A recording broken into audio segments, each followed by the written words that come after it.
dipatahkan ke kanan. Lawan-lawan. 1, 2, 3, 4, 5, 6, 7, 8. 1, 2, 3, 4, 5, 6, 7, 8. Ke kiri.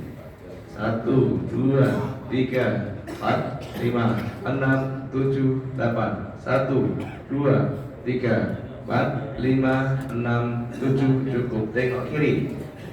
Kiri ya. Didorong. Mulai. 1, 2, 3, 4, 5, 6, 7, 8.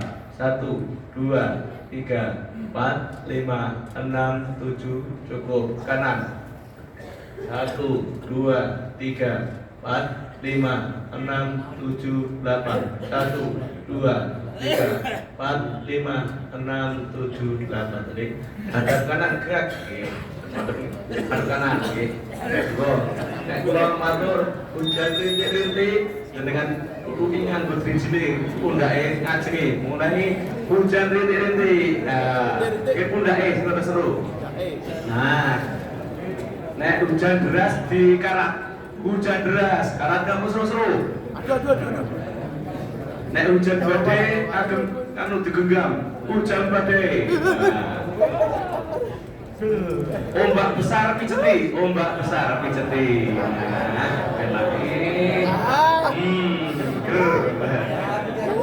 Cukup balik kanan gerakan. Balik kanan, mata kita. Hujan rintik-rintik. Agar di sini seru-seru. Mengeri. Hujan deras di kanan. Kita ketemu dur. Ketukan banyak-banyak itu tuh. Wah. Hujan badai, diantemi. Wah. Ombak besar, pijeti. Mohon kau bengi ya. Mohon cekat, ada barang gerak. Mohon maklum. Langsung pijetan terus. Kasar mungkin. Monggo saking setan.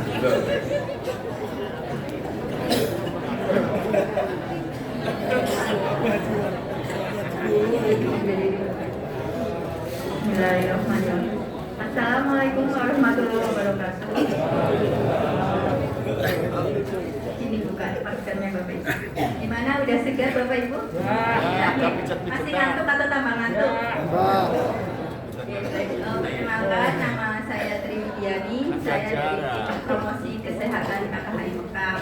Datang di sini bersama Pak Yudi dan Mbak Neti. Izin Bapak Ibu semuanya. Tadi yang dilakukan bersama, yang barusan peregangan yang kita lakukan bersama-sama itu nanti bisa Bapak lakukan di pesawat nih pada saat pulang ke tanah air. Jadi yang hitungan 1 sampai 8 supaya peredaran darah kita lancar, di pesawatnya kita nyaman dan tidak mengalami jet lag atau gangguan kesehatan lainnya. Baik Bapak Ibu, untuk informasi, jadi saat ini jemaah haji yang mengalami sakit dan dirawat di rumah sakit Arab Saudi maupun di KKHI Mekah ada 460 jemaah haji, dan itu kapasitasnya sudah hampir full. Kemudian yang meninggal ada 403 jemaah haji. Jadi setelah Ar-Musna ini hitungan meninggal per harinya, kalau sebelum Ar-Musna hanya hitungan belasan itu paling banyak, sekarang lalu puluhan, bahkan hari kemarin sampai 43 jemaah haji yang meninggal dalam satu hari. Kita doakan semoga mereka husnul khotimah dan sa'id dan makbul. Dan harapannya Bapak Ibu yang saat ini sudah berhaji selamat, Bapak Ibu sudah menjadi Pak Haji dan Bu Haji. Alhamdulillah. Bahagia, senang Bapak Ibu? Bahagia nih, alhamdulillah. Akhirnya yang kita impikan selama belasan tahun terwujud dan Bapak Ibu masih berada di sini, alhamdulillah, patut kita syukuri. Bagaimana kita mensyukuri nikmat Allah yang sudah berhaji? Dengan nanti kita akan menunaikan ibadah selanjutnya adalah arba'in ya Bapak Ibu. Kita harus benar-benar menjaga fisik dan stamina kita. Halo Bapak Ibu. Kalau saya bilang halo, dijawabnya Hai. Masih tetap semangat? Sedikit balik lagi sebentar aja. Jadi yang utama adalah Bapak Ibu menjaga stamina, recovery, memulihkan kembali tenaga yang telah terpakai selama Armusna. Karena walaupun Bapak Ibu gelombang kedua belum lama di sini ibaratnya sebelum Armusna, tapi kemarin telah dipakai baterainya. Kalau saya pernah sampaikan Bapak Ibu, kita datang dalam kondisi baterai 100% nih Pak. Tapi dipakai Armusna karena panas, karena kelelahan, jadi dia cepat ngedrop. Bagaimana supaya nggak ngedrop lagi? Sama aja casnya bukannya kita dicolokin ke listrik, tapi dengan ada apa Bapak Ibu? Makan secara teratur, makan lengkap secara teratur dari pagi, siang sampai malam ya. Kemudian tambahkan vitamin. Saat ini kita butuh vitamin. Bapak Ibu, vitaminnya masih ada yang dari Amerika Serikat? Masih butuh? Masih butuh? Masya Allah. Berarti tidak diminum Bapak Ibu. Jangan sampai vitamin itu jadi oleh-oleh kembali. Harus kita habiskan di sini. Kan jumlahnya tidak mencapai 40 vitaminnya, berarti harusnya sudah dikonsumsi banyak. Minum vitamin. Kalau Bapak Ibu ada bawa vitamin dari rumah, monggo diunjuk itu. Kemudian sering minum. Sekarang kan sudah terdengar nih suara merdu dari kanan, kiri, samping, belakang. Suara apa Bapak Ibu?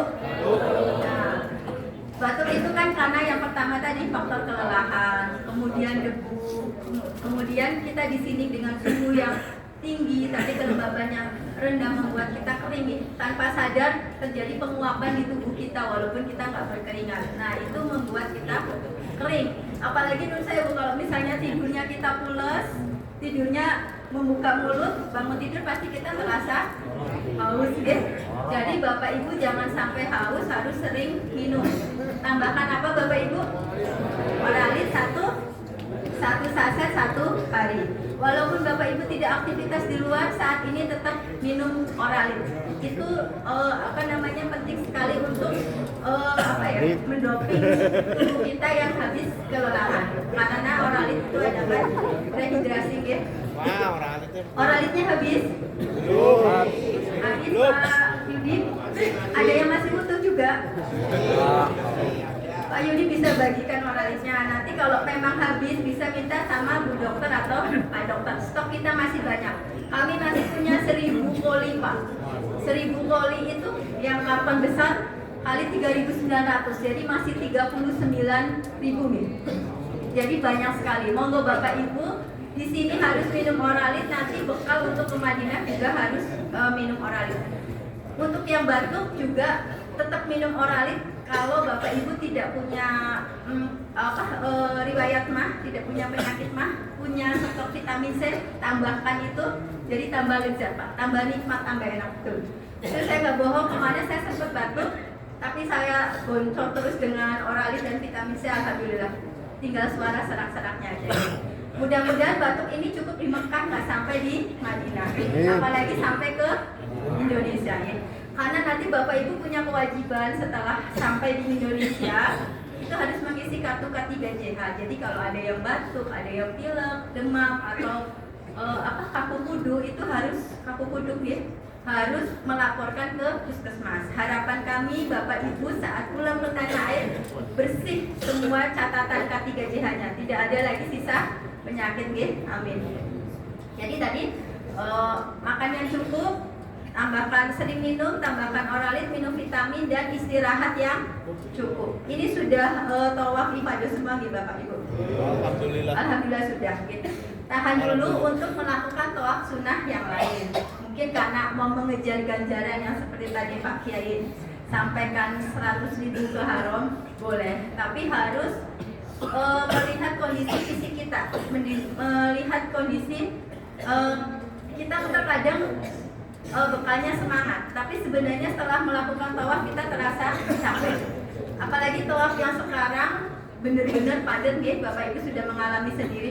Kalau misalnya hanya dengan orang Indonesia, insya Allah kita ukuran badannya sama, tidak terlalu masalah. Tapi kita kumpul dengan seluruh dunia, kadang Yang perempuan ada yang besar tinggi, bapak pun kalah nih sama perempuannya yang model-model dari Afrika itu, kalau udah dorong itu luar biasa. Jadi kalau melakukan tawaf sunnah, lihat kondisi fisik kita, kalau capek tahan dulu. Pokoknya kita fit betul baru kita tawaf.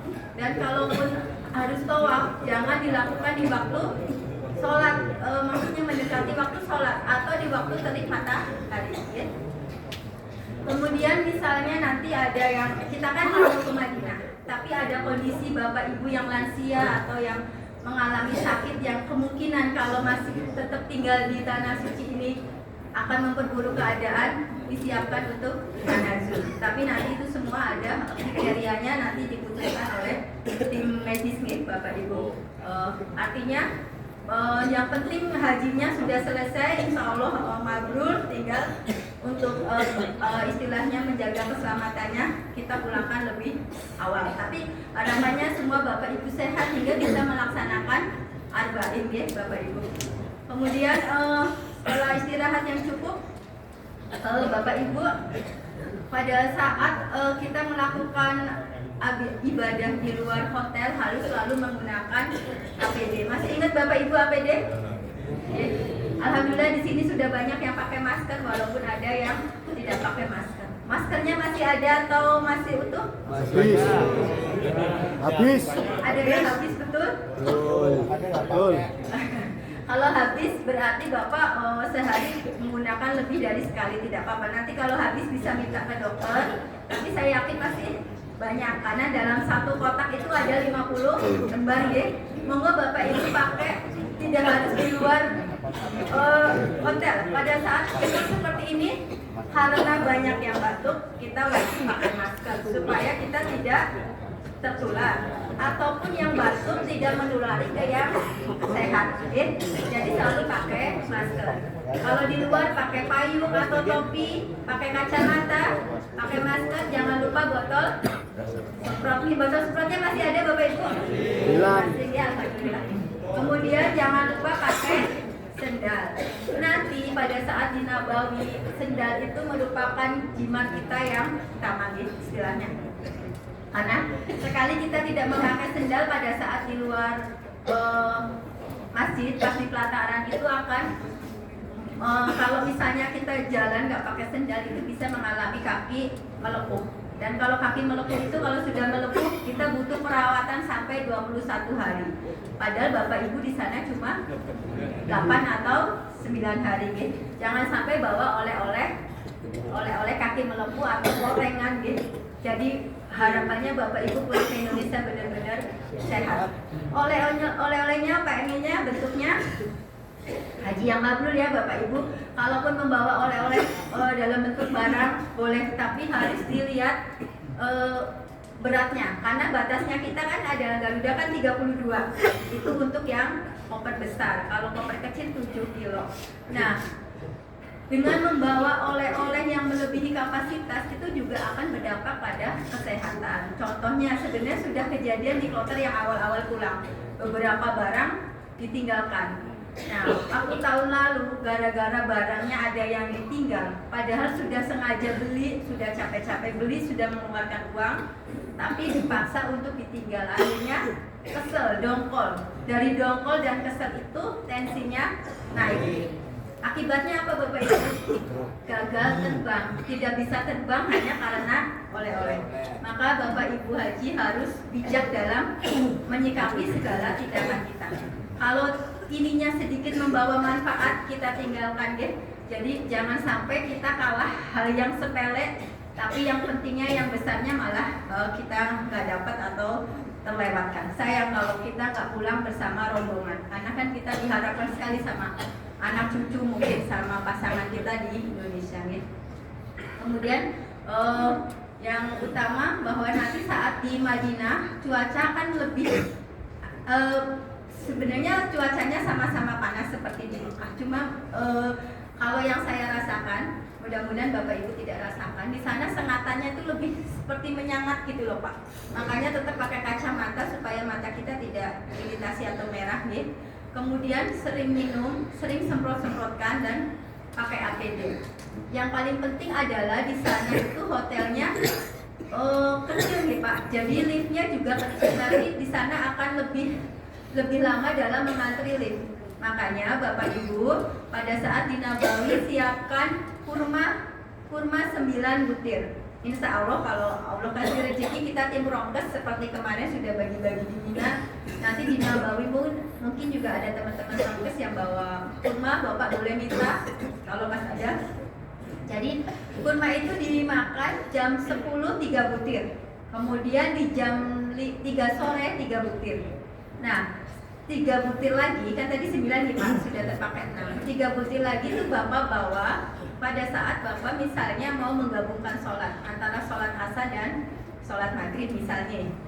Bapak belum dahar kan? Nah, Bapak bisa dahar itu di musola. Atau pada saat Bapak mengantri lift. Nah, ngantri liftnya lama Pak, mungkin udah waktunya makan belum itu supaya tidak pusing, tidak bikin semakut, yaitu dahar kurma. Selalu isi tas hitam ini dengan kantong plastik untuk memasukkan sendal saat kita masuk masjid supaya tidak dititipkan atau ditaruh di luar. Kemudian diisi dengan kurma atau snack dan jangan lupa air minum yang telah ditambahkan oralin. Itu diminum di masjid. Begitu Bapak pulang dari masjid, tadi oralitnya sudah habis, diisi dengan air zam-zam. Jadi itu terus yang Bapak lakukan supaya stamina kita itu tetap terjaga. Kita harapannya walaupun Bapak gelombang yang kedua, walaupun Al-Musnah telah lewat, tapi kondisi Bapak tetap semangat, tetap fit, tetap bugar, dan utama adalah Bapak Ibu semuanya haji yang mabrur. Amin. Demikian yang bisa saya sampaikan. Kita sudah mendekati waktu asar. Atau ada yang mau ditanyakan? Oh, boleh Bapak. Ya, surgan dengan yang pakai kursi roda. Istri saya ya, itu misalnya nanti mau sholat ke sana ada fasilitasnya. Oh, okay. Kalau untuk kursi roda pengalaman yang kemarin Pak, jadi kan Bapak membawa kursi roda, cuma Bapak nggak bisa sholat di situ, karena kan perempuan dengan perempuan nih Pak. Bapak bisa titipkan kebetulan misalnya ada kami, petugas Ronkes atau petugas siapa Bapak titipkan. Tapi perjanjiannya jangan sampai bergeser, tetap di situ. Biasanya di bawah gate gerbang 338 itu kan khusus perempuan. Bapak titipkan ke petugas atau jemaah yang di situ. Saya biasanya dititipin banyak Pak, istri-istri dari suami-suami. Nah, tapi perjanjian saat selesai mau sampai sholat maghrib aja atau sampai isya, misalnya dia bilang maghrib aja Bu, ya nggak apa-apa. Kita tunggu sampai bapaknya datang ngambil satu-satu. Nanti kursi rodanya dijejer di situ. Nah, yang repot saya kalau dititipin yang kursi rodanya bapak-bapak, karena saya nggak mungkin kan di sana. Akhirnya nanti kita titipkan lagi kepada petugas yang laki-laki. Sama perjanjian nanti sama-sama ketemu di 338 kalau misalnya masuknya dari gerbang 338. Insya Allah aman Pak, nggak usah khawatir ya. Pokoknya, ya. Kalau Raudo saya nggak punya ini, nanti mungkin tanya Bu Nyai atau untuk kursi roda ada fasilitas untuk Raudo. Ada mas, biasanya didahulukan untuk kursi roda. Oh, alhamdulillah. Oh ya, Iya. terima kasih. Kalau Rodo saya nggak ada pengalaman karena saya jaganya di gerbang depan di pelataran Pak. Nanti dibantu sama Motabin. Pak Mbak Neti bilang bisa kasih hadiah kipas buat bapaknya. Ada lagi yang mau ditanyakan? Cukup? Cukup ya? Sudah sore. Terima kasih banyak. Oh ya boleh. Silakan Pak. Ini masalah barang ya Bu. Koper yang kita diberikan pada kita itu mau tidak bisa muat sampai 32 kilo. Ini alangkah baiknya saya usulkan baik koper besar maupun koper kecil itu kalau diisi 32 kilo. Kalau diisi itu koper besar mungkin hanya 25 kilo, yang kecil 7 kilo. Alangkah baiknya ini masuk bagasi semua. Menurut saya itu Bu. Kemarin kita dari Solo juga begitu. Koper besar sama kecil ada yang masuk ke bagasi semua. Ini saya kira mohon diusulkan begitu Pak. Soalnya itu koper dari Garuda terlalu kecil untuk 32 kilo. Itu Bu. Maksudnya dalam satu koper tuh nggak nggak nyampe 32 kilo nih Pak. Nanti masukan buat dari tim akomodasi nih Pak. Nanti kapasitasnya dari tim akomodasi yang bisa memberikan solusi nih Pak. Kami dari tim kesehatan nggak paham, tapi saya tadi menyambung tentang koper kaitannya dengan kesehatan. Karena kalau berlebih ditinggal, kita kesel, kita stres, akhirnya tensi tinggi dan itu yang bikin gagal terbangkit. Nanti mudah-mudahan dari kloter bisa memberikan solusi Pak. Oke. Untuk ke Madinah kan 6 jam pakai bus Bu. Kalau tidak salah tidak seperti di Indonesia ya, ada rest area, ada pom, gitu. Nah ini toiletnya gimana Bu? Yang Tenang Bapak, nanti di tetap ada rest area kok di sepanjang mau ke Madinah. Dan perjalanan yang kita bayangkan 6 jam sepertinya lama enggak kok Pak. Alhamdulillah kami kan sudah bolak-balik Madinah Mekah. Itu nggak kerasa nanti tahu-tahu udah nyampe. Dan ada tetap rest area. Ada juga untuk laki-laki perempuan ataupun mau sholat juga. Bis juga tetap istirahat nih Pak. Bis juga nanti tetap istirahat. Insya Allah Pak. Kita pokoknya bayangkan yang enak-enak, yang bagus-bagus, yang nyaman-nyaman nih Pak. Biar apa yang kita pikirkan menjadi kenyataan. Ya, seperti itu sudah cukup. Mbak Neti boleh kasih hadiah buat Bapak ini. Terima kasih banyak Bapak Ibu. Mohon maaf apabila ada hal-hal yang kurang berkenan. Wabillahi taufiq wal hidayah. Wassalamualaikum warahmatullahi wabarakatuh.